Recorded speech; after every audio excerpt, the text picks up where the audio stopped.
All right. Tasha says she finally catching on live. God bless you. Yeah, it's just like a little chat now. I ain't doing the Q&A because I ain't got the energy for the Q&A. Because you know Q&A, you get all kind of questions.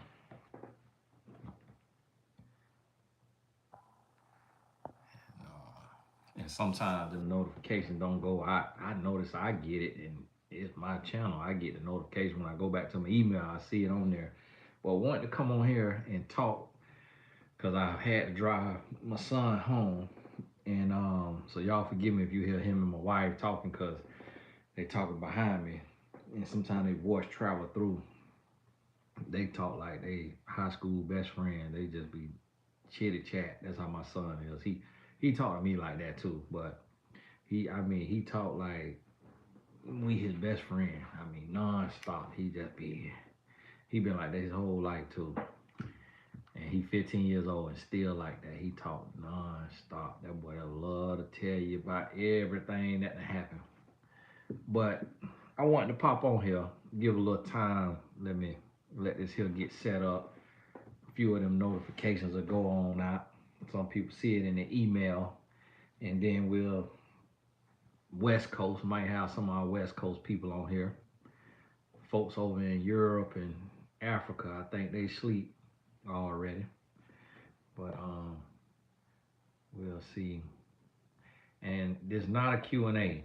Y'all notice the title didn't say Q&A. There's not a Q&A. We just talking because the reason why we talking is because I ain't get to shoot a video today. So when I don't get to shoot a video, sometimes I just go live if I'm able to.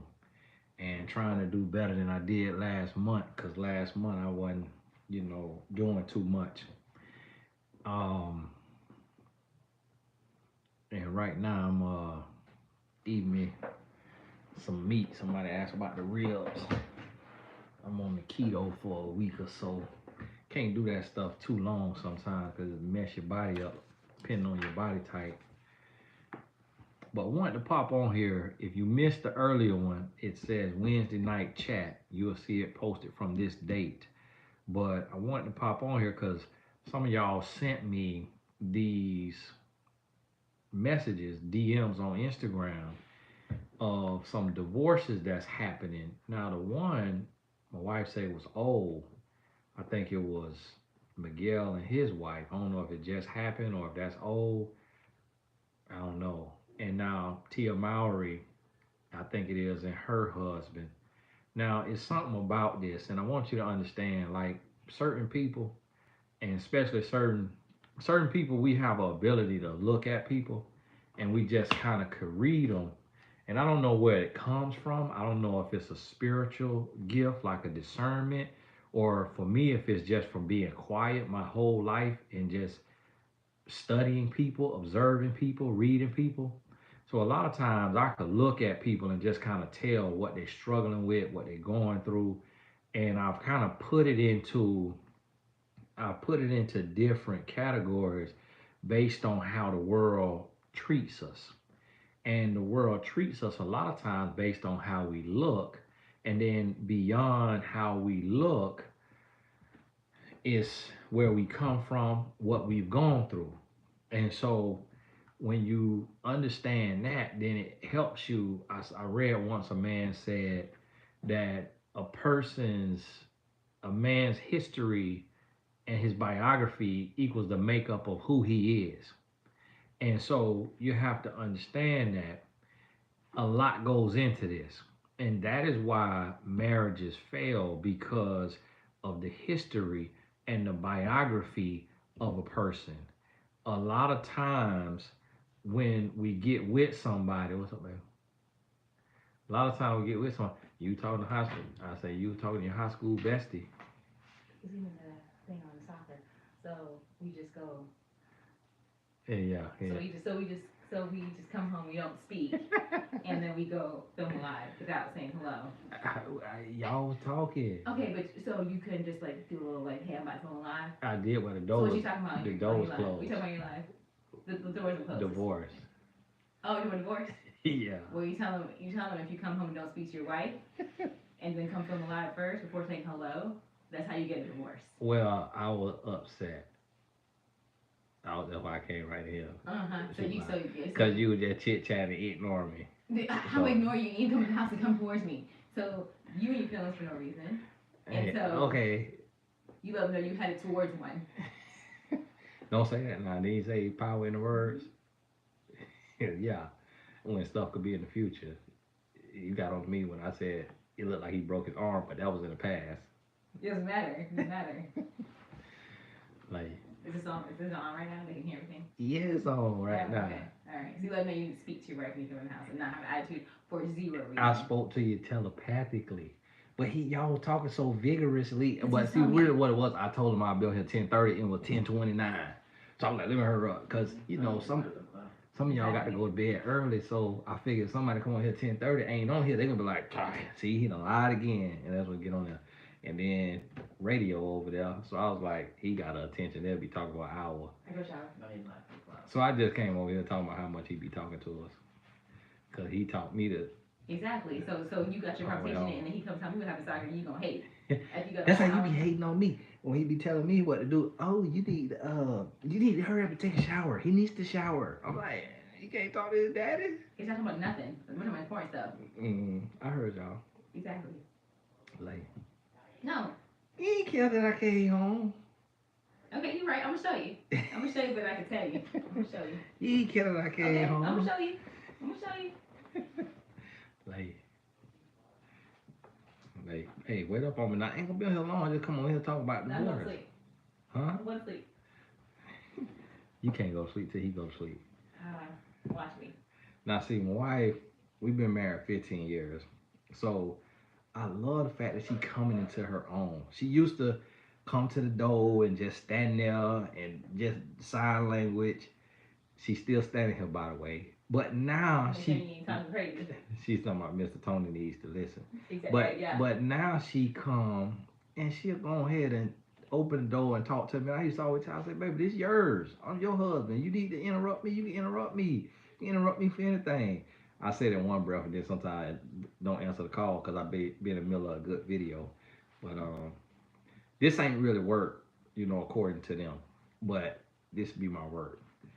Somebody said not telepathically. Exactly. Love you, baby. You can't say you fire hot. You wore his hat today. He saw it on TikTok. Talking about this hat? Yeah, he said that's the hat he liked to wear. So how he seen it on TikTok? Because when I was on there, he gave him a phone. That's the hat I was trying to wear. This one? Yeah, I was thinking I'm gonna go and get it to him. I need to wash it though. Remember you had the hat washer? I need to wash it because I wear it. He got other ones too that he said. All right. Okay. This 7.5. Like. You need to do something about them shorts. Because you're making me feel away. Okay, feel away to your life. Put some sweats on. Yeah, goodbye. Hey, y'all forgive me. So when I came in. Don't apologize for me. Hey, y'all forgive me. She's like, don't apologize for me. When I came home, I ain't go speak to my wife. I came right in here to the thing. But the reason why I ain't speak, because her and my son was talking. And sometimes I get jealous when they just be talking. And I be like, my goodness, well, you don't talk to me like that. But she love her kids, boy. And so I just came here. I said, she talking, let me just go and get to work. But listen, though. So, me and my wife, okay, we been married 15 years, so we understand the spiritual warfare that come with marriage. And it's a lot of days that we done thought about divorce. It's a lot of days she done thought about divorce. It's a lot of days I done thought about divorce. Marriage ain't hunky-dory. It's a lot of days you think and you wonder.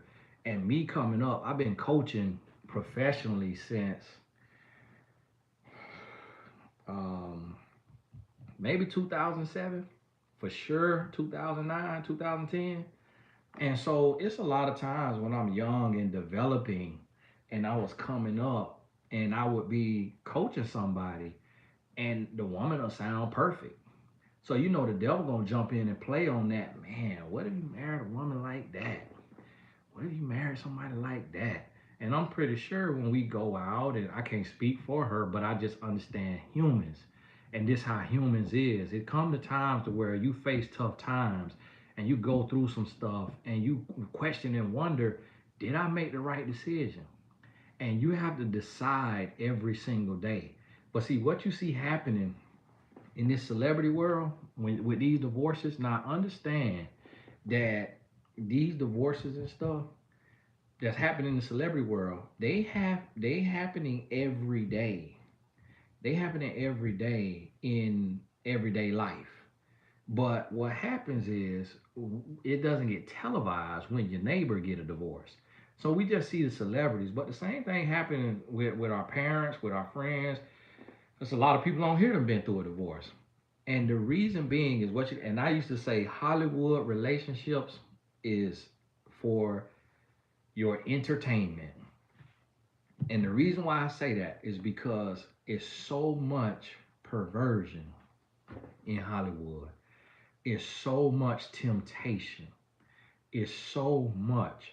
And so anytime I see somebody get married, and anytime I look at a marriage, I don't ever look at anybody online as relationship goals because I'm in a relationship and I know the work that it takes.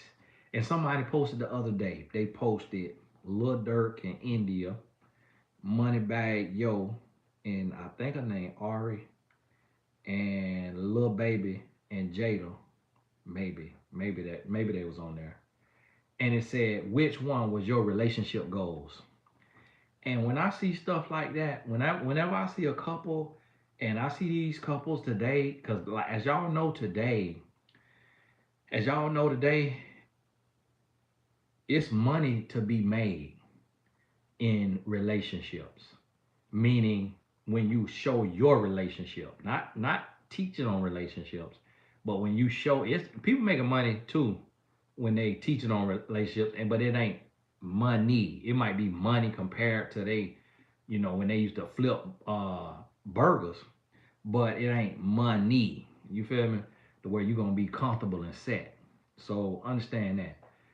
But when we see these relationships, we say relationship goals. But what we fail to realize is that there is so much that goes in, and y'all let me know, can you hear me? Can you still hear me? Because my little sleep thing just came on, and I'm hoping they ain't turn my volume off. Because it like the phone sleep to where messages. Okay, you can still hear me. And so, all right, thank you. All right, everybody ain't got to put yes on that. All right, we got it. All right, the rest of y'all got to put yes. Some people see this late because they started late, so there's lags. So we finna see yes for the next 10 minutes. So y'all forgive me for that, asking that question.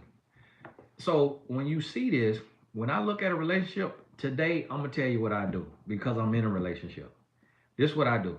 I say to myself, I say that man got to get over pornography. That man got to get over his ex-girlfriends coming back around. That man got to get over manipulation. He got to get over deceit.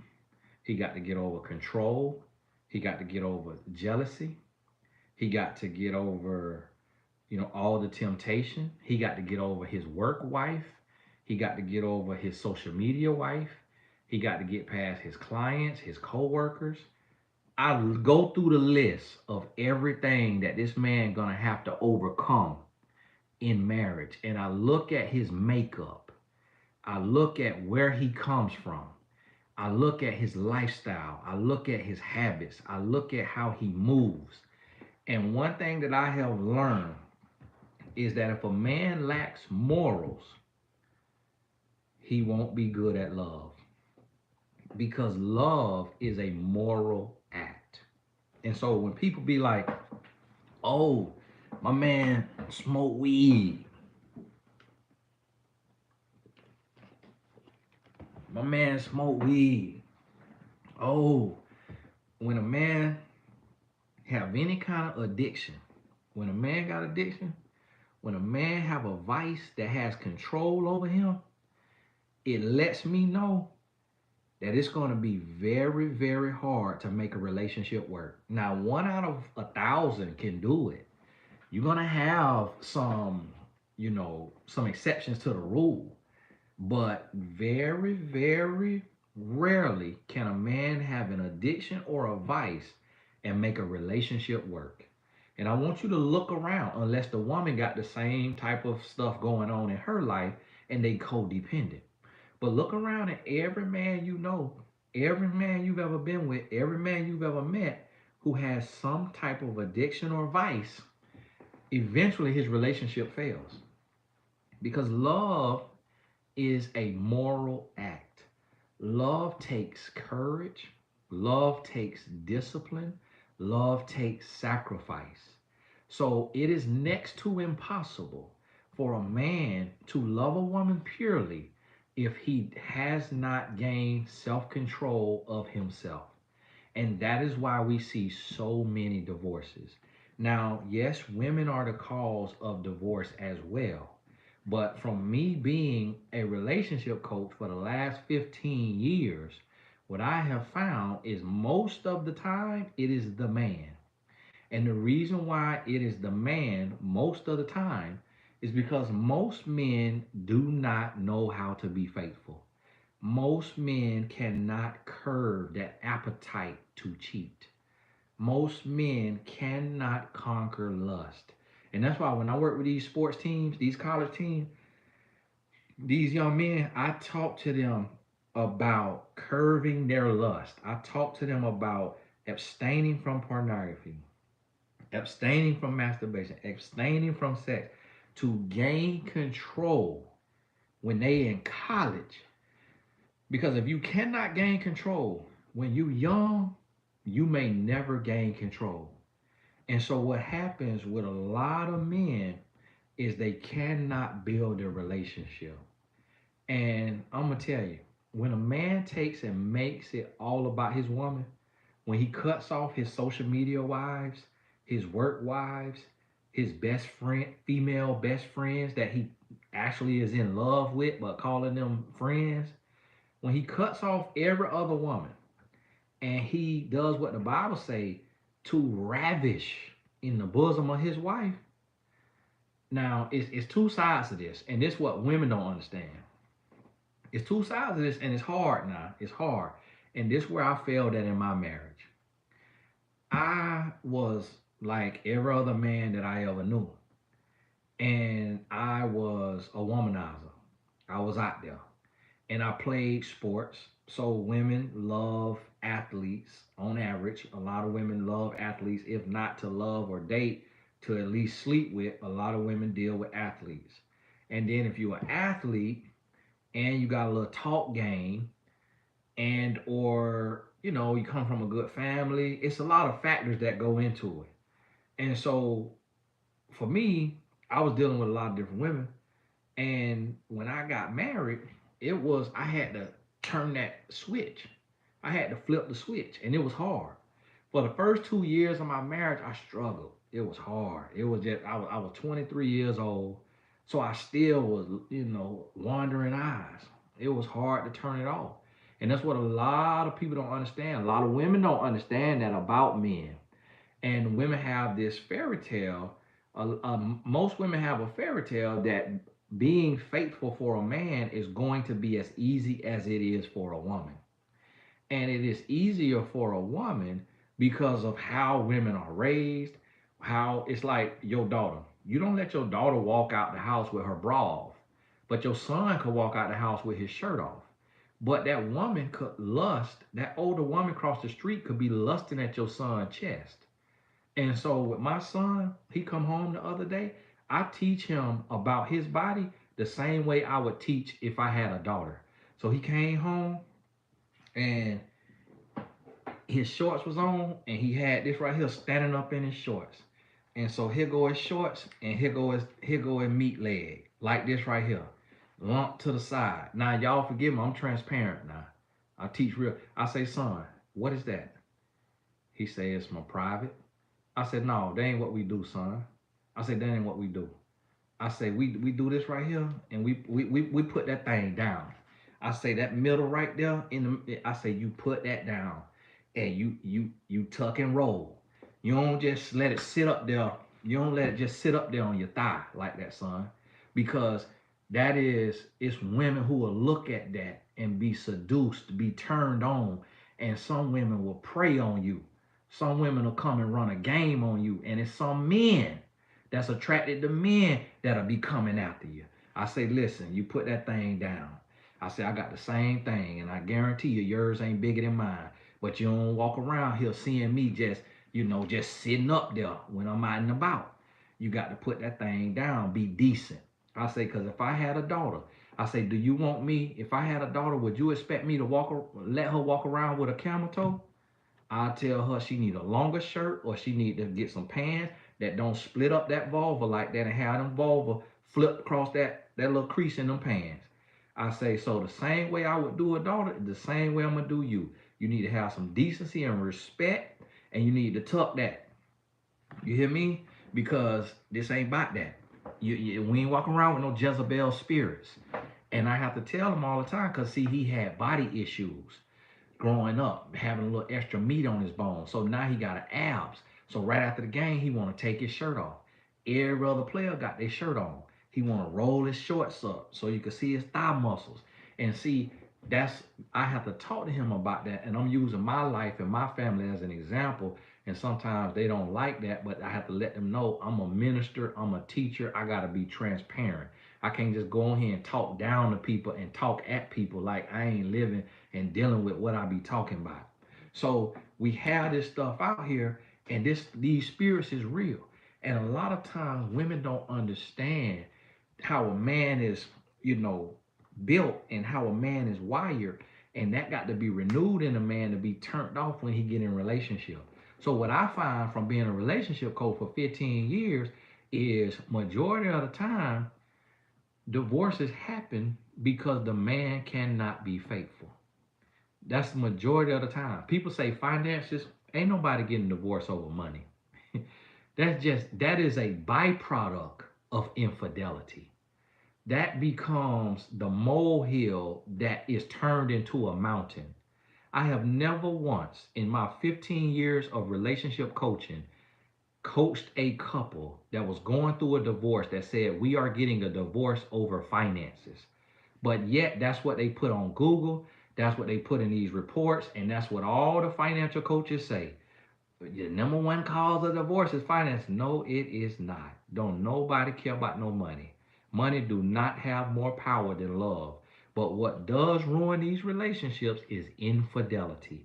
And then for the public, for the paper, they might say it was irreconcilable differences, but a lot of times that irreconcilable differences is infidelity. And then the fallout from that infidelity. And then on the other times, it's abuse. It's some type of abuse. Physical, emotional, verbal, financial, spousal is some type of abuse. And that'll be in there. But that financial will be the least. It'll be physical, verbal, emotional. And these are the number one, the main reasons for divorce. And so a lot of times what you see is in a relationship, somebody can't get right. They got too much pain, too much trauma. They done been hurt too many times. They don't trust people. They don't have a proper upbringing. They don't live right or do the right things, and they cannot get right. And that turns into irreconcilable differences. So guess what? I got problems. My wife got problems. But what we do is when we express the things that we don't like, when we express the things that we would like to see change, both of us make an honest effort. It's not to say that we're going to be perfect for the rest of our lives. It's not to say that we're not going to mess up. It's not to say none of that. But we both make an honest effort to grow and to change. And me, I fight battles all day, every day in my mind. And here's the thing what I was talking about, what happened with men. When a man was into nasty stuff, porn, allegation, and fornication, when a man was into those things and he becomes focused on one woman, the downside of that is we can become obsessive and controlling.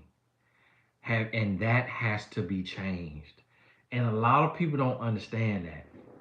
A lot of therapists and people don't understand the other side of infidelity when a man becomes 100% focused on a woman. And a woman might be like, man, he's so clingy. Man, he's so controlling. Man, he don't trust me. Man, he asks so many questions. And she don't realize that she has to sit down and address that. That she got to paint that picture for him and help him understand, like, listen, you got to calm down, my brother, because you is overbearing. You are overbearing right now. And the reason why we become overbearing is when we put everything into a woman. It's just like anything with your job, with your hobby, with your craft, with your skill. When you devote everything to something, you become obsessed with it and it has to be addressed. So even when you see an athlete, when they cut out the smoking, they cut out the drinking, they cut out the clubbing, what are they called when they dedicate everything to that sport? We call them obsessed. Motivational speakers speak on you gotta be obsessed. And so that's what Kobe Bryant, God rest his soul, that's what he was known as, obsessed, because he devoted everything to the game. Hey, this is not a Q&A for those of y'all asking questions. It's not a Q&A. It's just a lesson tonight, like a normal video. We just happen to be live. So just pretend it's a normal video. And y'all don't y'all interrupt the flow now. And so he becomes obsessed. And so what I had to realize about myself is like, Tony, okay, never once in your life have you given your whole self to a woman until now. And now that you've given your whole self to a woman, you worried about her every move. You worried about what she doing, where she going, but she is used to being faithful. I wasn't used to being faithful. She used to being healthy in a relationship. I wasn't used to that. So when I shifted, it made me obsessive. It made me like controlling. And then it had to be checked. I had to realize, oh, whoa, I'm putting too much. I need to chill. That's why even tonight I came in here and came straight to work because I said I have to have a sense of normalcy because some men work 12-hour days. Today, during the day where 99% of men working, I was in the bed with my wife and we was watching Dateline on Peacock streaming app. We was watching Dateline. We watched like 2 episodes of Dateline in the middle of the day when most men working. I'm in the bed drinking a iced caramel macchiato and eating a ahi tuna bowl with my wife that she brought me home.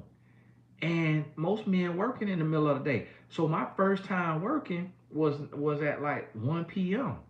I think, or 2 p.m. when I started working. So when I came home, I said, man, let me go right in here and go to work like most men who work. I do that for a sense of normalcy because my wife have me all the time. You see, she came in, oh, you come in, can't speak. And it's like, listen now, a lot of other men in the script club right now. Some men watching porn right now at 11 o'clock. Some men with their other woman right now. Some men on the video game right now. I'm working for the Lord of my purpose. So she was joking. She don't really care. It's not a real thing for those of y'all who take everything serious. She was joking. Going to bed? All right, late. She was joking, but I did that intentionally. I said, well, let me go on in here. She talking to my son.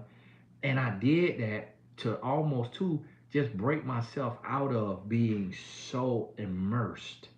Because sometimes when you're so immersed, you get borderline to where you could almost be obsessed or controlling. And so what a lot of women don't understand is a man's personality is obsessive. Have you ever think about your daddy, your brother, or a friend, what he got into? If he fixed cars, if he restore cars, if he's into video games, if he's into gambling, if he's into sports, whatever a man is into, it's like he's obsessed with it. And it's like, man, you got to be on a video game 4 hours. Man, you got to be working on your car for 8 hours. You got to be in the casino for 10 hours. You got to be watching football all day on Sunday. When men get into stuff, men get obsessed. And so what happens is most men never give a woman all of them because they don't know how to control the obsession. And this needs to be taught by mothers and fathers. Even if you're a single mother, men have to learn how to have self control. So I'm teaching myself, even now, how to trust and how to be vulnerable and to not feel like I have to control every situation of like, because naturally as a man, we're going to be like, well, where are you? Well, who are you with? What you doing? Okay, we get those answers. But if our woman is out there too long, 4 hours done pass, are you still out? Where you at? Like when you come home? And some women can identify with that. Some women are like that too. But for men, sometimes it could be overboard. And a man got to be reeled in. And he got to be checked. And he got to learn self-control. So the reason why we go through so many divorces is because most men have no self-control. Most men, we don't know how to reel it in. So most men cannot control their vices or their habits. They can't control the pornography addiction. They can't control the masturbation. They can't control the adultery or the fornication. They can't control the cheating or the gambling. Or they can't control their controlling ways. And then the woman get to a place, she's like, listen, I can't do this no more. I can't do this no more. And it's different levels to it. So I've heard women say, "Well, yeah, I had a guy, I was with him, and he just got to the point to where he just was so, dictating and controlling, and it's like, we was out at this event, and I was enjoying myself, and he said, "Hey, I'm tired, I'm ready to go," and I'm enjoying myself, and he's like, "Let's go," and he like made me leave, and I'm like, "Well, no, you go ahead, I'm gonna stay, I'm having a good time." And then women start to realize that, okay, this man will interrupt my good time, interrupt my peace, interrupt my happiness for his misery. And a lot of men don't know how to turn that off. A lot of men don't know how to, we struggle with letting a woman have freedom, letting a woman have her life and do her thing and trust her and then still be faithful. So it's so many men that will tell you, if men was open and honest with women, men will tell you that they cheated for safety. They cheated just in case she was cheating. And the reason being is because men fear vulnerability. And the reason why men fear being vulnerable is because men are built like hunters. Men are built like warriors. And so when you are a hunter or a warrior, you will lose your life if you are vulnerable. And if you look up the definition of vulnerable, to be vulnerable means to be open for attack.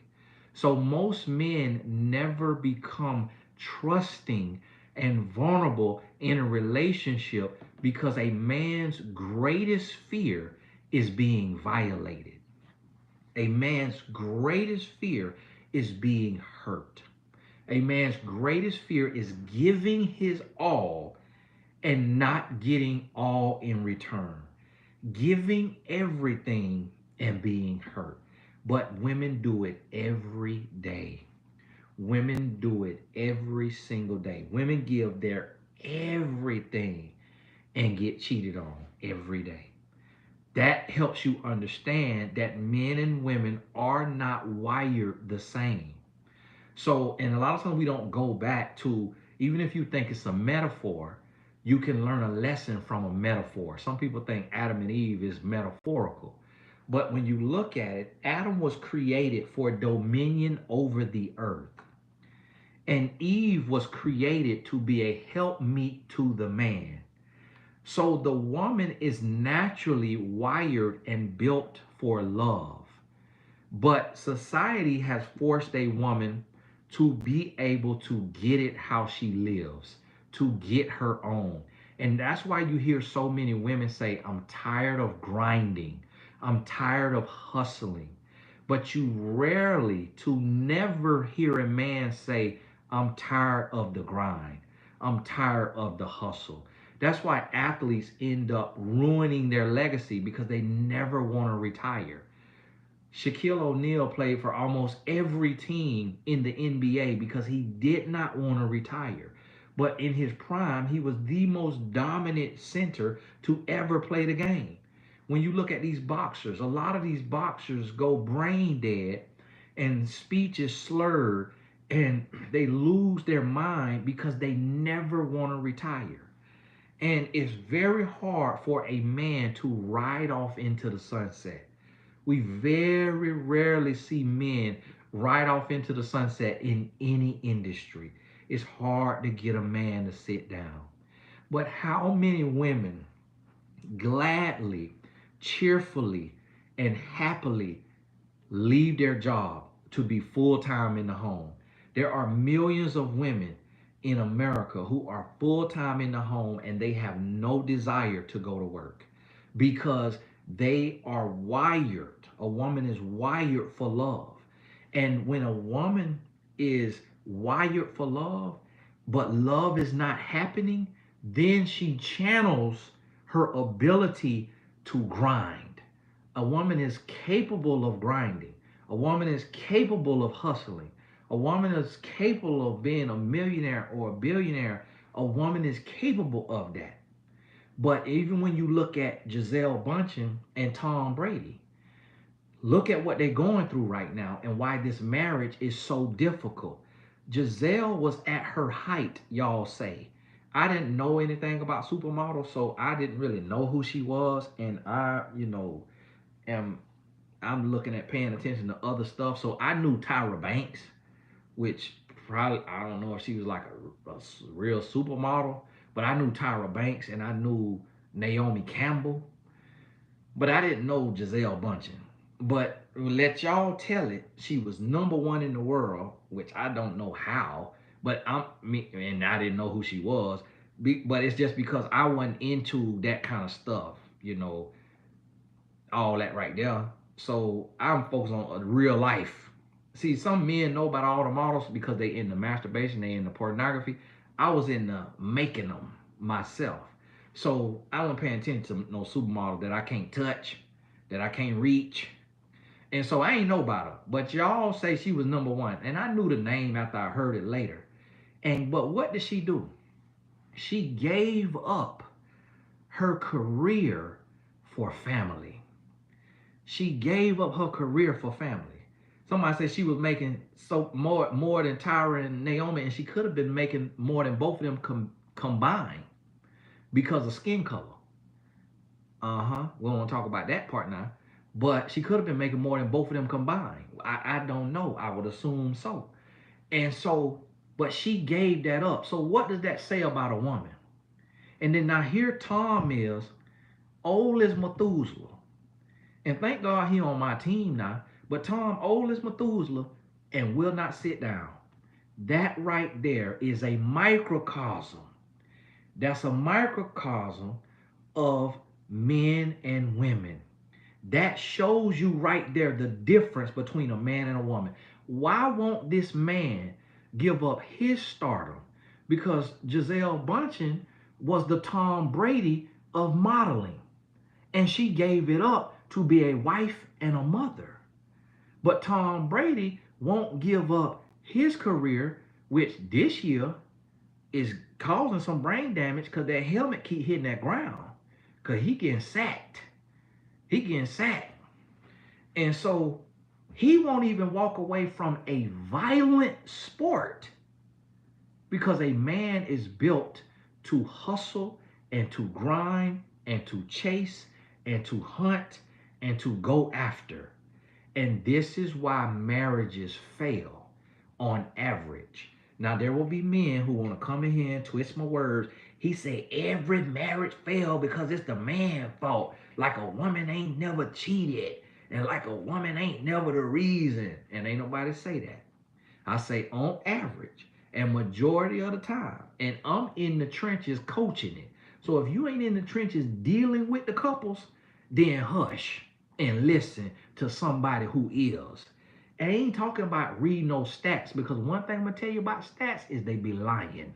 Because a lot of people don't even fill out no paperwork. A lot of people don't even tell the truth on any kind of survey. So stop depending on stats and get in the trenches if you really want to know what the numbers talking about.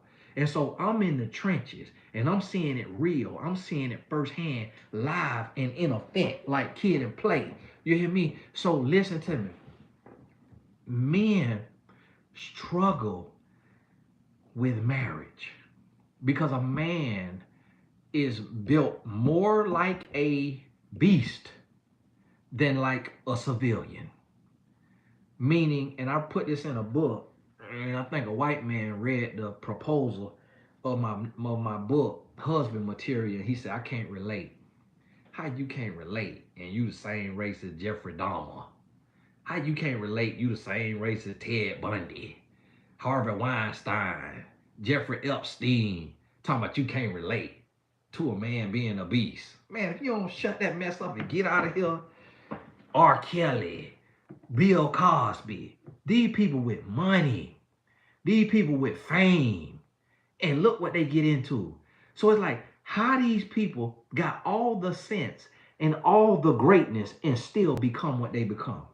That shows you the demons that men battle. And today, men don't want to confront it.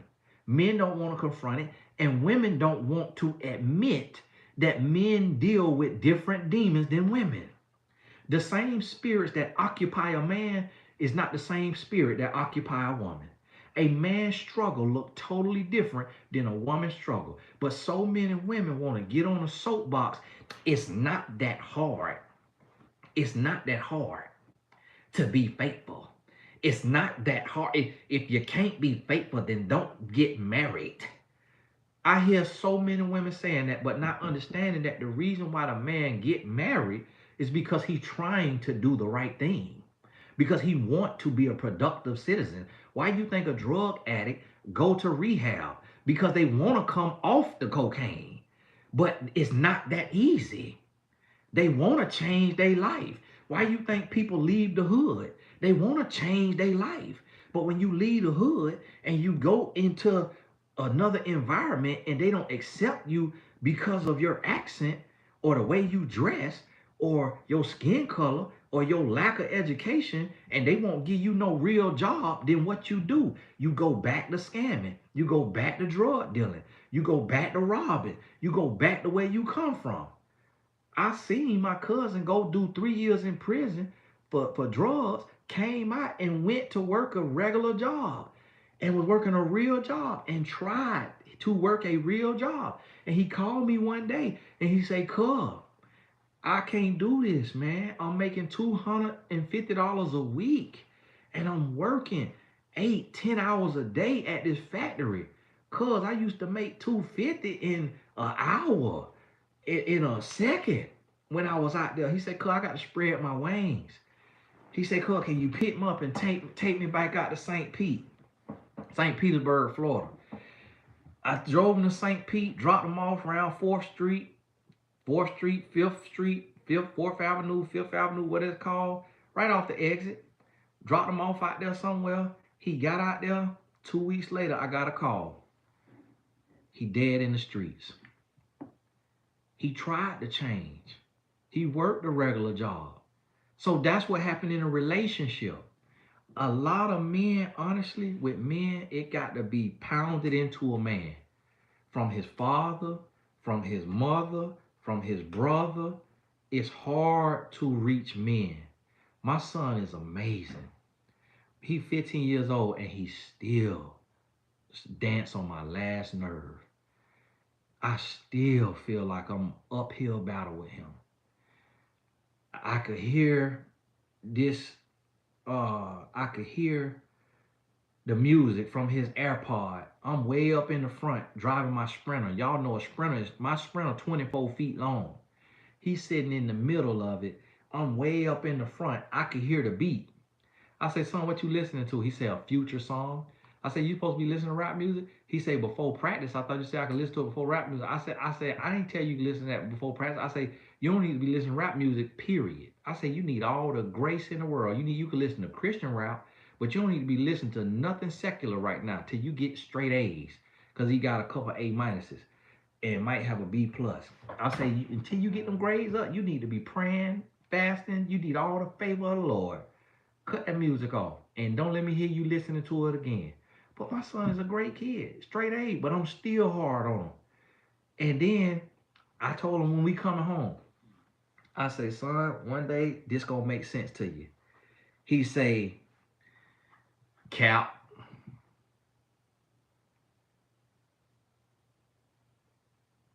now that is a slappable offense. Cap, he talking about Cap. But to him, he just joking. He think we friends, not father and son. And I have to keep reminding him, son, I'm not your friend. I'm your father. Do not respond to me, I bet. Respond to me, yes, sir. And it's tiring parenting, but this what it takes. And my son is a great kid. You let anybody else tell you about my son, they will sing his praises to no end. And as good as he is, I know I still got to be on him.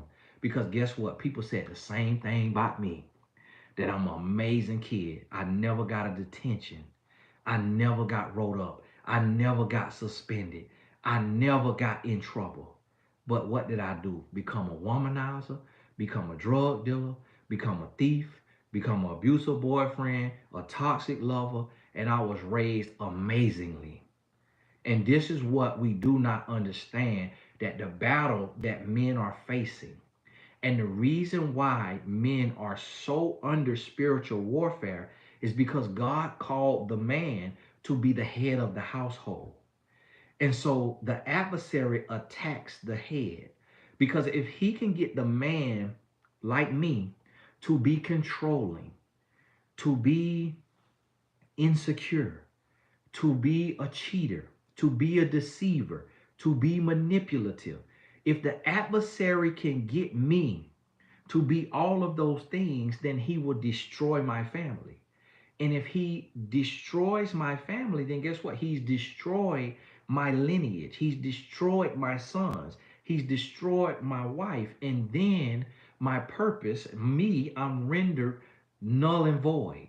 I'm rendered ineffective in the kingdom, in the work. So that is why men are so under spiritual attack. And that's why I've been telling women, recognize a good man. Recognize when you have a man that is working, that is sacrificing, that is coming home every night, that is not putting hands on you, that is not cursing you out, that is not cheating on you and got other women texting you and calling you, and that is working and providing. Recognize a good man because a man is under so much spiritual warfare. And see, when the devil was working on me too, I thought I was doing something good, but I didn't understand because I wasn't at the level of spiritual warfare because my voice wasn't loud enough. So I thought being a man was so easy. I thought being a man was just so, just, oh man, we got it made. We got it made in the shade. And yes, we don't have to have periods. Yes, we ain't got to carry no child. Yes, we ain't got to breastfeed. Yes, we ain't got to have menopause. Yes, we ain't got to go through a lot of stuff that women go through, all the stuff women go through. But I later learned as my territory was enlarged, as my voice became louder, I then found out about spiritual warfare.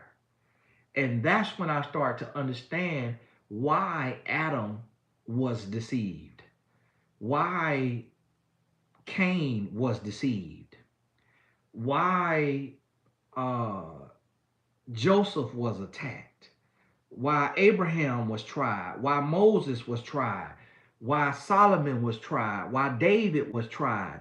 I then why Saul was tried. Why Paul, who then became Paul, was tried. I then began to realize this is why, that's why Jesus was tried after he come out the wilderness. This is why, because of the effective and fervent prayer that is over a man. Because don't nobody pray for a man more than his mama and his grandma. And when a woman praying for a man, the adversary hear it too. And if a man is locked in and focused, that man could change his lineage. And imagine if a man affects change in his lineage. What happens now, his children are productive. Now his sons grow up to be good, responsible men. His daughters grow up to be good, responsible women. And so now these children are productive citizens. And when you have morals and you have values, you upset the adversary. And so that's why the head is attacked. That's why so many men are attacked with a vice. So many men either get drunk, smoke weed, pop pills, gamble, addicted to pornography, masturbation, fornication, or adultery. So almost every man you know got a vice. But that vice is to derail him, to distract him from his life's purpose. Because his life's purpose is to leave a mark on his family and possibly on the world, so that he is never his impact is never forgotten, and it takes a place in this world and it shifts the atmosphere. That's a man's role, and that's why he is told to surrender, to submit to his maker, to his creator. And so this is why there's an attack on the man. And the thing that men struggle with is low self-esteem.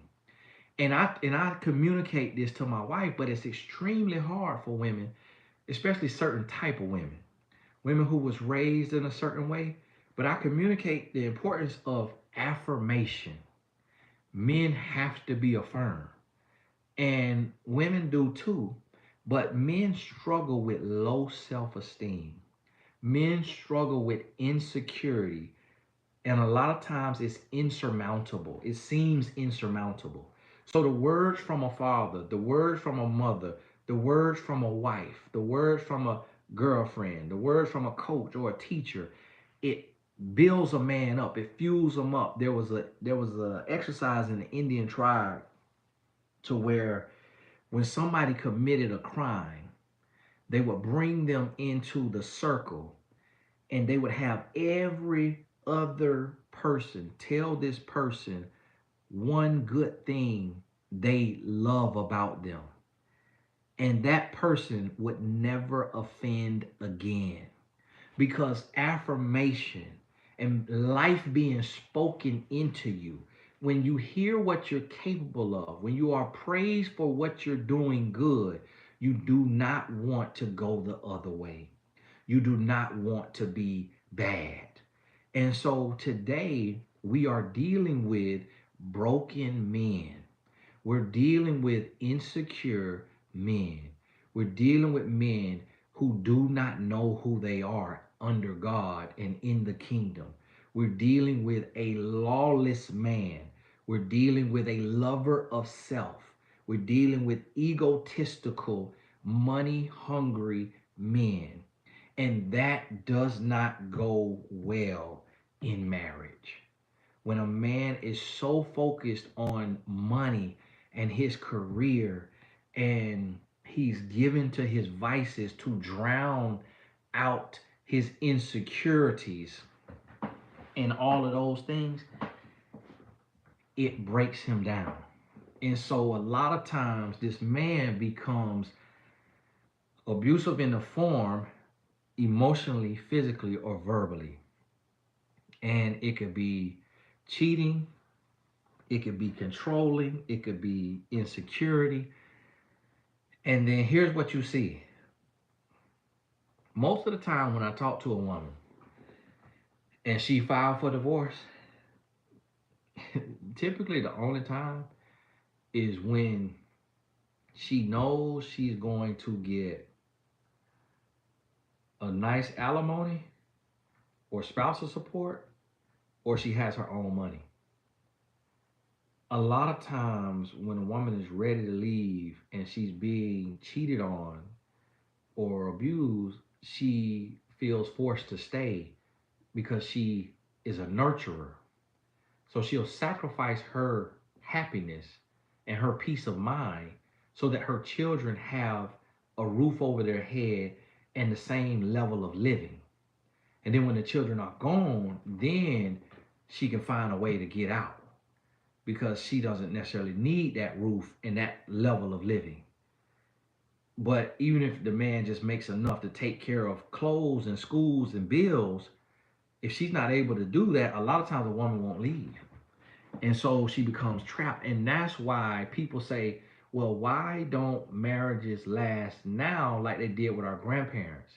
Because women are not in the position of our grandmother and our great grandmother. Those women did not have a real earning potential. They did not have rights and respect in the world. They did not have really a position and a place. So they felt their only existence was a wife and a mother because they couldn't be a CEO of a Fortune 500 company. They couldn't start a six-figure or seven-figure business on average. So they felt, I'm just a wife and a mom. But today it has changed and women are able to do for themselves. And this is where the reckoning is coming for men. Because now men are realizing that no amount of money in the world, the richest men in the world are going through divorces, i.e., Jeff Bezos, Bill Gates. The richest men in the world are going through divorces. The tallest men in the world are going through divorces. The men who claim to be the most well endowed below the belt are going through divorces.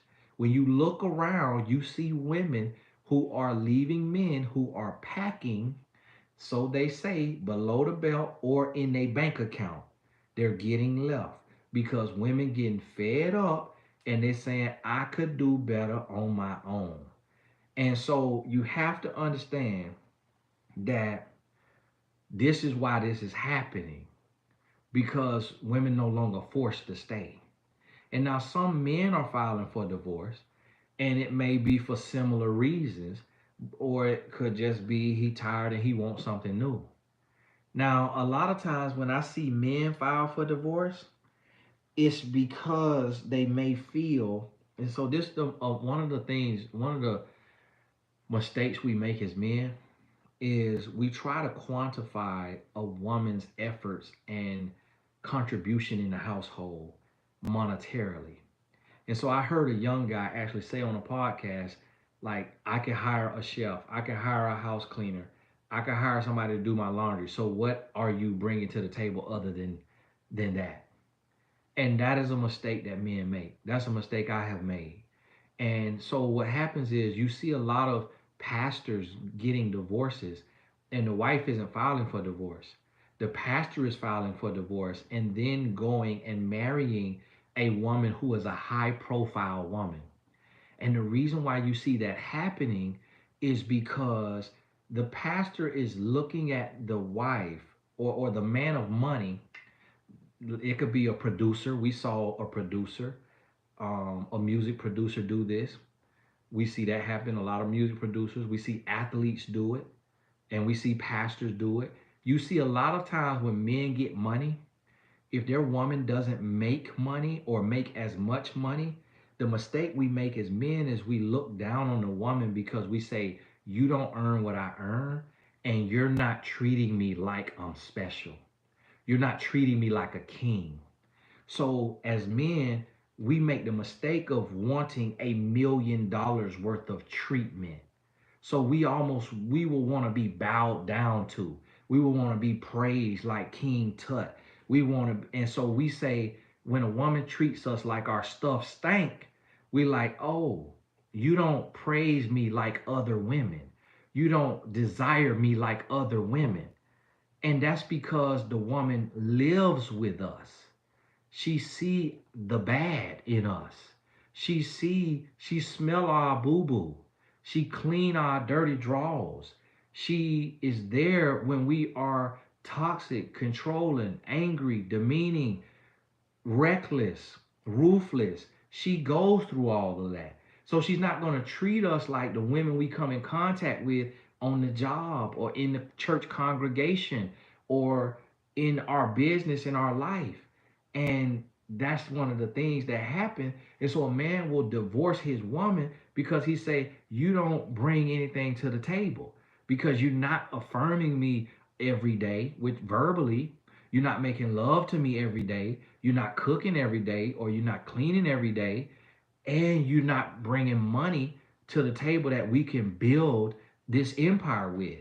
And so, what you'll see men do, they will leave that woman, and then they will go and get a woman who makes six figures or seven figures and not realize that what they called disrespect from their woman who was not earning on that level that they wanted her to and was not affirming him and praising him like that, what we call disrespect, what men don't realize is you're going to get even less adoration and admiration from a boss woman because she's managing employees.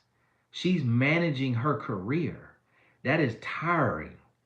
That is draining.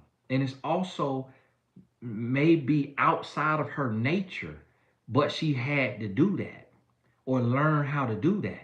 So her also is going to be tired. She's not going to want to leave set and then come ride your pony. She's not going to want to leave the boardroom and come ride your pony, especially when y'all have kids and she got to come feed them kids and do homework with them kids. She's not going to feel all frisky after working 40 to 60 hours a week. So what happens is then the man shifts from wanting love, and that's why you hear so many men saying marriage is a business deal, because a lot of men are looking to do business with a woman instead of looking to have real love with a woman. Men want to get with a woman to be real estate moguls, want to get with a woman to build a church empire, want to get with a woman to do a TV empire, want to get with a woman to be business moguls instead of to have real love and to grind based on your gifts and your purpose and let the chips fall where they're made. Men are aligning with women for business. And so that's what's happening as well when the men leave. Very rarely do you hear a man say he divorced his wife because she cheated. A lot of times men divorce their wife because he didn't feel respected. He didn't feel heard. He didn't feel understood. And sometimes that is true. Sometimes that is true. But when you do the work that I do and you get to the underlying thing, then you see, oh, the woman you went and got a brand and got money or got a body or got looks. So was this really about disrespect and a lack of affirmation? Because the woman you with is not going to respect or affirm you any more than the woman you left. And the woman you with, she got a bigger ego, more clout, more money, and more men checking for her than the woman you left. So if you were unhappy with the woman you left, you give it 5 to 10 years, you finna be unhappy with the woman you done went to. And that's what your butt get. Because the Bible tells you not to divorce a woman just because you feel like it.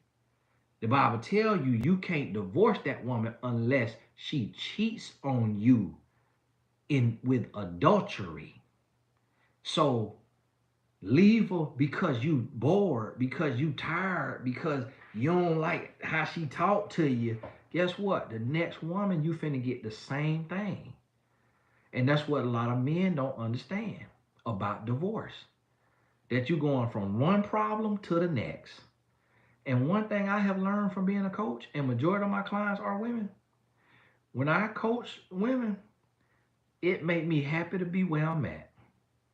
Because I realized every woman got a set of problems. Every woman got a set of problems. And the women who ain't got no set of problems, she just ain't telling me about them. Because I know every human got problems. And so I'm like, okay, I've been here 15 years. I learned how to deal with my wife's problem. I do not want to start over and have to learn how to deal with another woman's problem. And my wife to learn how to deal with my problem. I do not want to have to start over and have a whole nother woman have to learn me all over. Because 9 out of 10 times, it ain't going to work.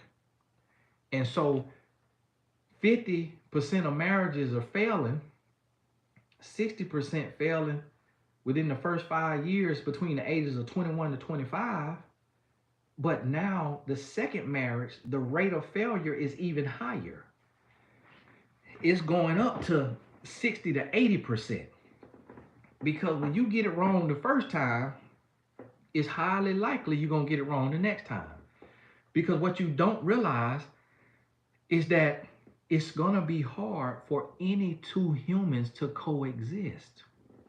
So if you don't have the discipline and the sacrificial mindset to learn the human that you chose the first time, you're not going to have that mindset on the second time. And the second time you going in bandaged and damaged and scorned and torn and jaded. So you're going to have even less patience. And the only thing that's going to make you hold on to that second marriage is embarrassment. You are afraid to fail twice because you care too much about what everybody thinks. So you become a prisoner in marriage number 2 or marriage number 3. Now, there is a remnant of women who they will leave every man who will not be faithful to them. So I coach a lot of women who are on their second or third marriage. And, or a lot of women who are divorced. And when I say, well, why did you get a divorce? They say, well, he kept cheating. He wouldn't stop cheating. That's what I hear the most. That's what I hear the most. Maybe once or twice I've heard a woman say, I divorced him because he put hands on me. Once or twice I've heard, and this out of thousands of people. Once or twice I've heard women say, because I left him because of how he talked to me. 9.9 out of 10 times a woman say that she divorced because he would not stop cheating. And so I want you to understand this. This was happening in a lot of these cases. And then these couples, especially the celebrities, get out there with these lies. Oh, nothing was wrong. We just decided we're better off as friends. We love each other for infinity, and we're just best friends, and everything is great. Stop that line. Stop that line. You're doing that for the press. You just don't want your kids to have to hear about it. Stop lying. Because y'all were that best friends, y'all would not be going through no divorce. Shut the mess up and tell the truth. But that's what it is. That's what becomes irreconcilable differences. So listen to me. I want you to understand, and I want you to be very clear. Marriage is extremely hard. How well do you get along with your coworkers? How well do you get along with your same gender, with the opposite gender? How well do you get along with any human? Any human you got to be around, you get stressed out and you get fed up. But the humans that you love, you are making a conscious effort and a conscious choice to love them and to see the good in them. And the only ones that you don't see bad in, and the only ones that you don't get tired of, is the ones that you don't have to be around every day. But anybody you got to be around every day, they're going to tap dance on your last nerve at some point or another. And that's what marriage is. It is work. That's why I say love, a relationship, love is a job you cannot retire from. You got to wake up and show up every single day. The day you try to retire from love, you're going to lose it. You're going to begin to lose it, and eventually it's going to be gone. If you get complacent, you will be replaced.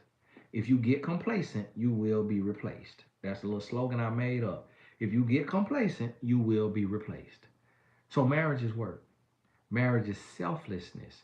In order to stay married, you got to die out to self. And sometimes when you die out to self, you take a loss. What I mean by that is sometimes when you die out to self, the other person appears to have the advantage. But then you have to express to them, and you got to express and be very clear with this person. And sometimes this doesn't happen. Sometimes divorces happen because of a lack of communication. But if someone would say, if women would say directly and expressly, if you do not change, I am going to divorce you, most men will change. But a lot of women never say that. They cry, they argue, they complain, they go to therapy, but they do not say, I will leave you if this behavior does not change. Those words rarely exit the lips in a clear and concise way. Well, yeah, I told him I was tired of it. Well, yeah, I told him he needed to change. Well, yeah, I told him it hurt me. Well, yeah, he seen me cry. Well, he saw me. Well, we went to therapy. Did you tell him that if he does not change, you will divorce him?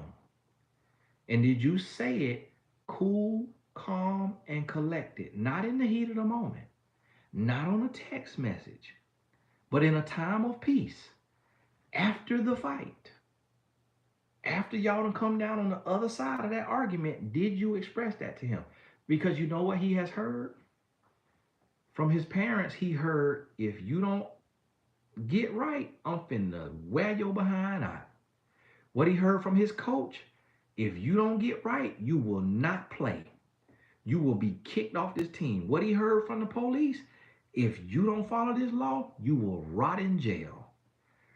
Men respond to ultimatums. Men respond to direct communication. You can't beat round the bush with a man. You can't sign language and cry and mope and complain and go into a depression and expect a man to read into your depression and to read into your moping and to read into your crying and to make a change. You got to look him in the eye and you got to tell him straight slap like a man, I will leave your butt.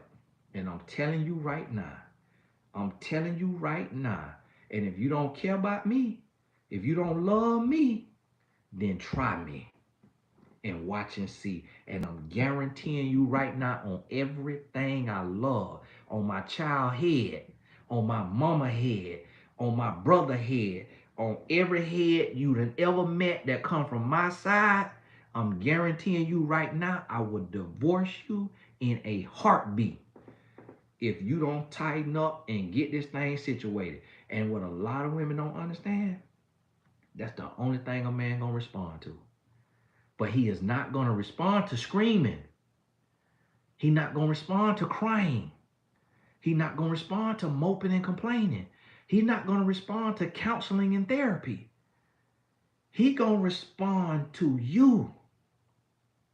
He gonna respond to you. And guess what? If he don't respond to you, he just did you a favor. He just showed you. He just showed you. And I had to tell my wife this. I say, if you want me to hear you, you got to tell me directly. You can't shrink. You can't go into no shell like a turtle. I don't understand it. I don't respond to that. You got to look me in the eye. You got to put your big girl panties on, and you got to tell me how you feeling and what you need from me. Straight up. And I'm going to give you that because I love you and I don't want to lose you, nor do I want to lose my family. But the nature of a man is to conquer. The nature of a man is to devour. The nature of a man is to win. So if a man do not respect you, if a man can't feel you, he gonna run all over you. He is going to run you into the ground. He gonna hammer you like a hammer on a nail. If you can't be, and so many women come to me in coaching and they say, well, how can I tell him this? And how do I tell him this? I say, you just tell him. What you want, a permission slip? What you want, a search warrant? What you want, a subpoena, like you tell them. The night when you sit on the couch or you sitting in the bed, you tell him. You're not talking to God. You're not talking to a king. You're talking to a man. You are talking to a human being. Tell him the same way you told your mama what you don't like. The same way you telling your daddy what you don't like about him. The same way you telling your friends what you don't like about him. Stop ripping and running around telling your business to everybody else and tell him. Tell him directly. Look him in the eyes and tell him straight up with your chest out. Stop crying. Wipe your tears. He can't hear you through that snot. See, when a man see tears, it's like a dog that is trained to seek and attack, sensing fear. An animal sensing fear. You could back a lion down. You could back a bear down. Because God gave man dominion over every creature on the earth. You could back anything down if it know you don't fear it. But see, when it sense an inkling of fear, you finna get woe out the frame. You finna get woe out the frame. And so that's what a lot of people don't understand. A lot of women don't understand. So a lot of times people got to get so crunk up. A woman got to pull out the knife to say what she want to say. She got to get the hot iron. She got to get the boiling water. She got to be screaming. She got to be boo-hoo crying. She got to have her brother tell them. Got to have her daddy tell them. Want me to tell him. No, he ain't gonna respond to nothing but your voice. Cause he chose you. He's sleeping with you.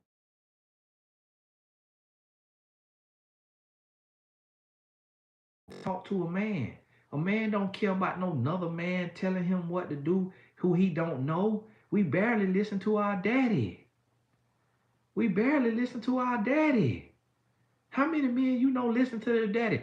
A man ain't gonna listen to no another man on the internet. Not in every facet. Not when a woman's legs get open. He could be listening to me right now because ain't no open legs in front of him. But let a piece of open leg be open. What I'm talking about don't matter no more. He could care less what Tony Gaskin got to talk about when them legs open. And so listen to me. You got to understand this. You got to understand this. It's Delilah that got Samson to cut his hair. The men couldn't get Samson to cut his hair. Man, you ain't finna get me to cut my hair, playboy. But Delilah for this here good monkey. Got the head laying on that monkey. She done put this thing on me. Man, I'm finna go to sleep. Child, cut all this hair off. Child, you have all this hair. That thing was so good. Oh my goodness. This man ain't listen to no man. Oh. Tony Gaskin need to talk to men. He not listening to me long as you on your bike. But if you listen to me and stay off your bike, then he got to listen to me. You know when men come to me? Let me tell you what happened when men come to me. When men come to me on their own, it's because they woman sent them. That's the only time that a man hired me to grow as a man is when a woman sent him. I could count on one hand out of the thousands of people I done coach, men who came to me to grow as a man. Every other man that done hired me is for business. He saw that I looked like money. He done saw a couple things that looked like money. He saw me get on a private jet. He saw me with a suite at the NFL stadium. He saw me courtside at the NBA. He saw a Rolex or an Audemars, and he hired me for business. No men hire me to grow as a man. I could count on one hand men who have hired me to grow as a man on his own. And one of the men that did it was because he was gay and he wanted to get close to me. And I sensed it in his spirit. And I asked him on call number one or call number two, is you into women or men? And after I asked that question, he forfeited the rest of his sessions and I ain't hear from him no more. Because I called the spirit out on him. You see what I'm trying to tell you? Men do not respond to the voice of men unless it's about money. A man ain't finna listen. What a man finna listen to is an open set of legs. And that set of legs that he want to get in, whatever she willing to put up with and whatever she won't put up with, that's how he gonna adjust if he want her. A man who won't change for you, he don't want you. But he will change for that next woman. That's why women say, oh, I'm getting him ready for the next woman. You didn't get him ready for the next woman. He was never yours. You weren't trained and count. You didn't get him ready for the next woman. She whipped him into shape because that's who he wanted. That's who he wanted. He didn't want you. He didn't know what he was looking for yet. But when he met her, she didn't put up with the bull. She ain't put up with the nonsense because she done been through too much. But see, you let him treat you like a floor mat, and that's exactly what he did. He wiped his feet on your head every day because you calling it submissive and you catering to him and you doing all this and you let him treat you like crap. And so guess what? When a man could treat you like crap, eventually he gonna get tired of treating you like crap and he gonna leave you because men don't like weakness. We'll take advantage of it and milk it and benefit from it for a while, but eventually a man gonna leave a weak woman. So the dude girl, the woman that is the ride or die, she eventually gonna die. Or she gonna have to ride alone. Because men want a woman that's gonna hold us accountable. As hard as we push back, as hard as we fight back, men want a woman that's gonna stand her ground. That's just gonna stand her ground and speak her mind. And when a man don't adhere to the respect that she is asking for, she get her feet to moving. And that's all a man gonna respect. The only time men come to me is when a woman show him her back. And 9 out of 10 times, when those men come to me, they do not come to change. They come to manipulate me with the hopes that I will tell their woman to stay with them because they feel like she values my voice over his voice and don't realize that she don't care nothing about me. She don't care nothing about me. And one time I tried it. A man hadn't got into it with his woman. She told him she was going to leave. He did not change. So he came to me and pretended to get help. And he told me verbatim, you got to tell her that I'm doing good. You got to talk to her for me. You got to tell her on my side. And guess what? I did not do that. But I told her, but I asked her, do you want to stay? If he'll commit to coaching, if he'll work. And she said, nope, I'm done. I'm done. He punched me in the nose. I'm done. I will never go back to him. I say, did he really punch you in the nose? She was like, yes, he punched me in the nose. Because he say he ain't punch her. He say they got into it. They were tussling. His arm hit her. Now, he probably hit her in the nose, but I know if this man intentionally hit her in the nose, she wouldn't have had no nose.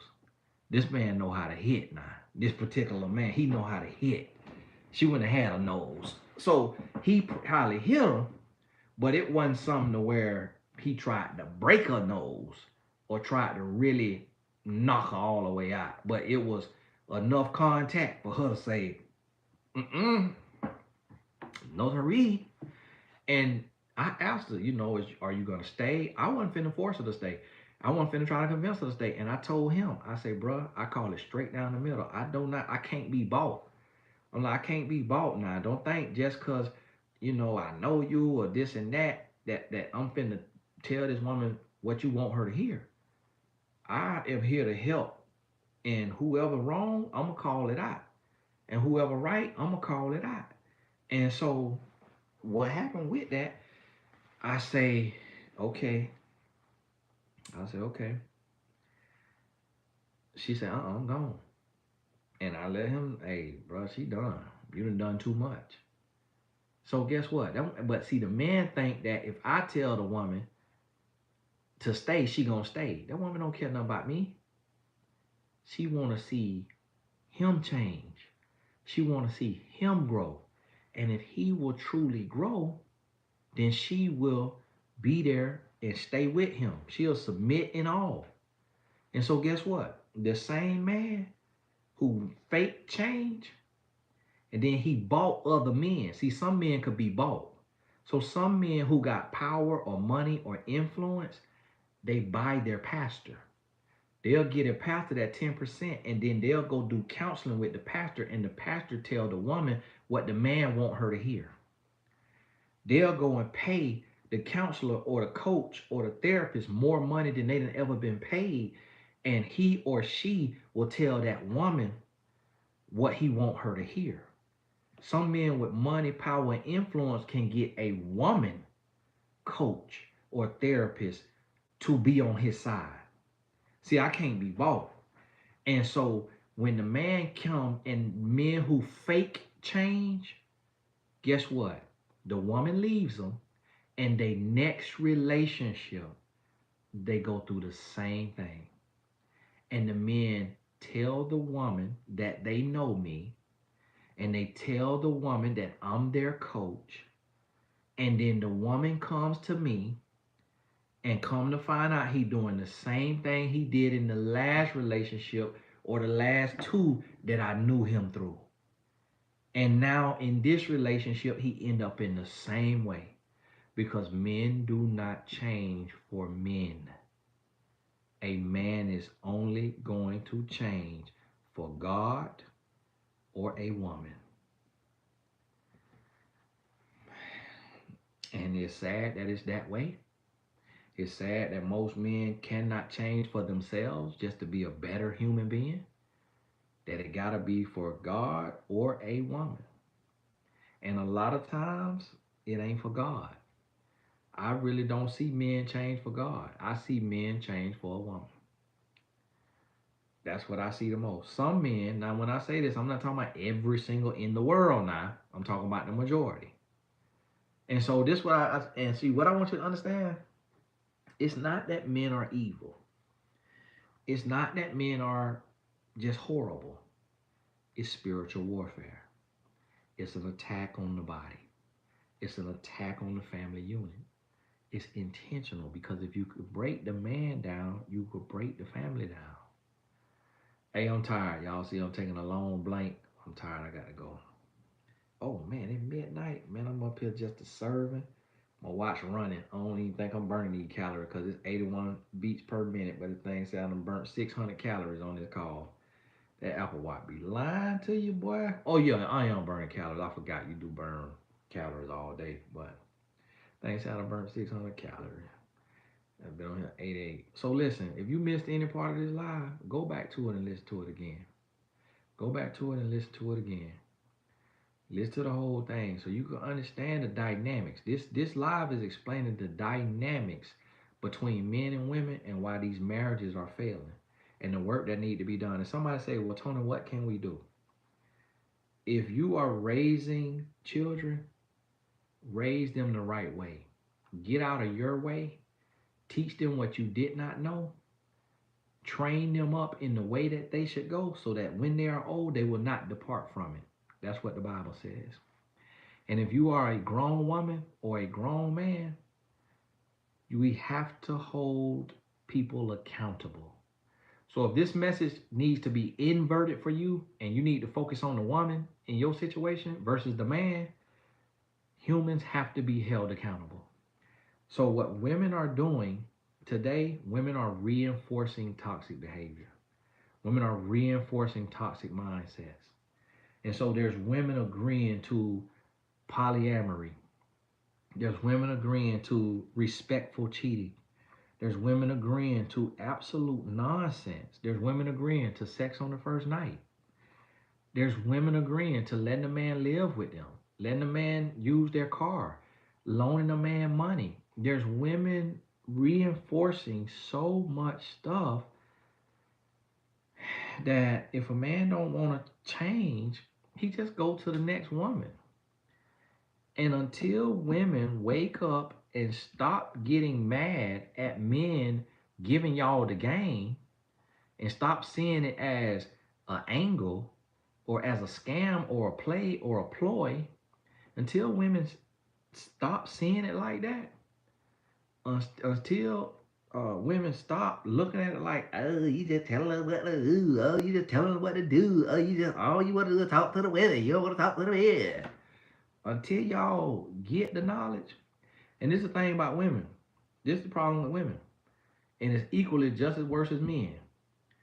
It meaning,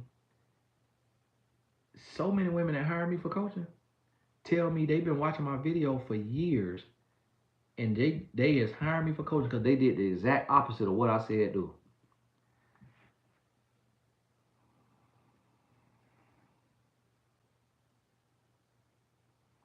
That made me want to charge double. I'm finna charging double. I'm like, man, you wasting my time then. Like, my goodness, like, you grown. I don't want to be talking to no child. That's what I expect from a child now. I'm up here giving you the game. I'm giving you the whole game. What you mean you slept with him on the first night? Come on now. I taught you that in kindergarten of this channel. What you mean you let him move in with you? I taught you that in first grade of this channel. What you mean you loaning them money? I'm like, come on now. What in the world? What you mean he done cheated on you 2, 3 times? He refused to stop talking to this other woman.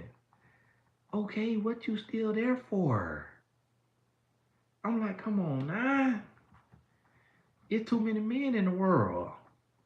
It's too many men in the world to be reinforcing nonsense. So let the man know that that is unacceptable, and you're not going to be there to tolerate it. Make it expressly clear. Make sure he understand it through and through. When he try to get up and walk away, when he try to tell you to shut up, when he try to tell you, okay, I get it, express it 3 more times. And say, I know how men are. I know how you think.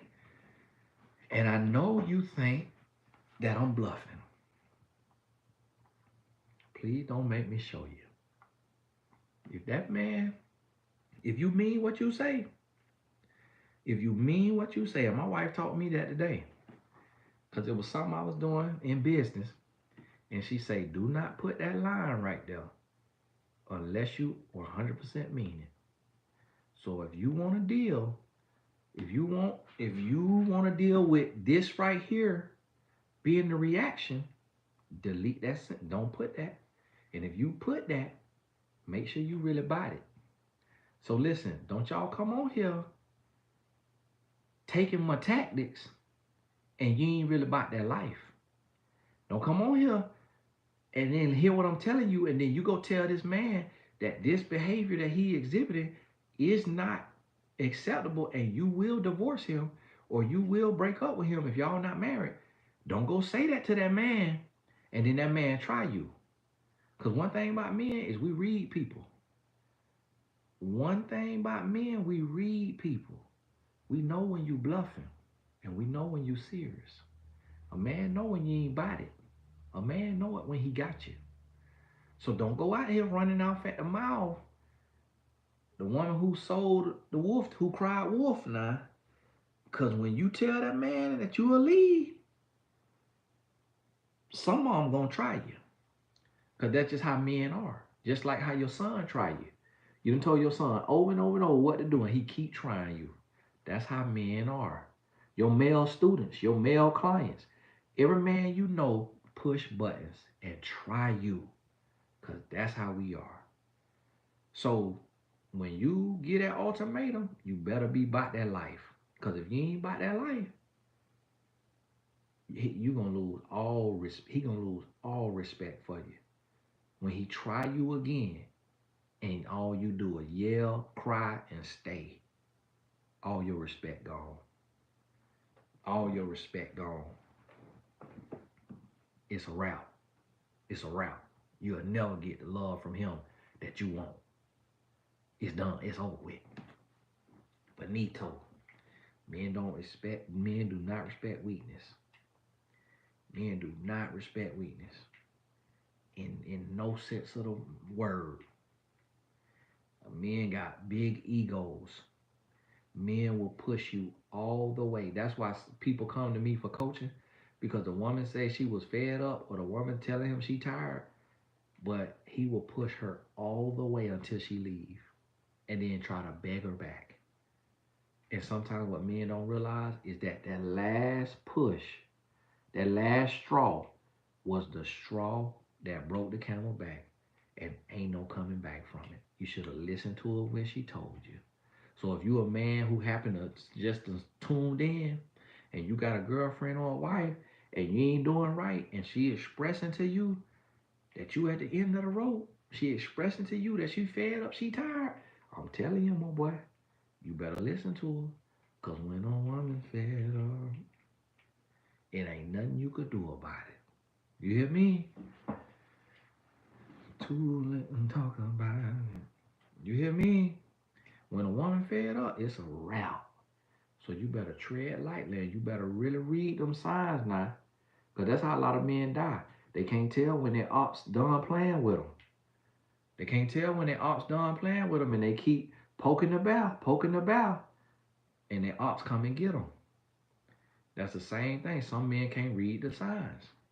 So listen, read the sign now. Read. I know my wife fed up. I know I done use all my grace. I know everything. Anything I can get away with, I know I already got away with. It's done. Now I got to be on the straight and narrow. So I realized I got to be on the straight and narrow rest of my life. Rest of my life. And I remember we was going through, we was struggling, and I used to always take that tactic, that abusive tactic of threatening divorce, or I'm about done. And we was, we growing, learning. You learning a human.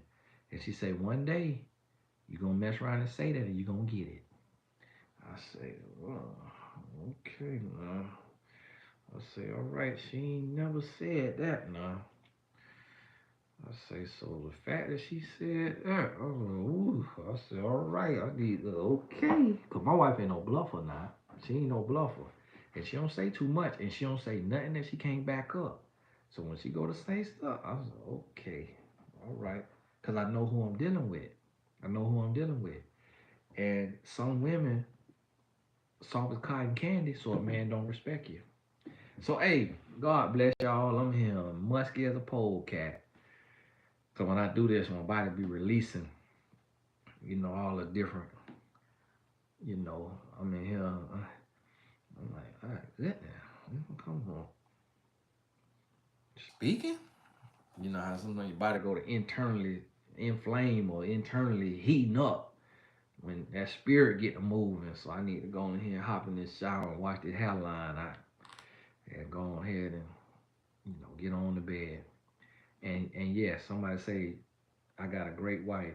But she see the difference is, and this is what people gotta understand. Some people look, oh, Tony up late, it's out of midnight, he on the video.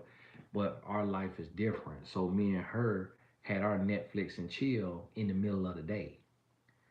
And so now I'm working, but we was Netflix and chilling for 2-3 hours in the middle of the day. And while we was doing that, I pushed one of my calls. My client, if she was on here, I'll tell you, I pushed one of my calls back because we was in having such a good time watching this show. I didn't want to cut it short to end that. So if I hang out with her in the middle of the day, I work at night. If I'm working during the day, then I hang out with her at night. So I say that to say this why we have to touch our nose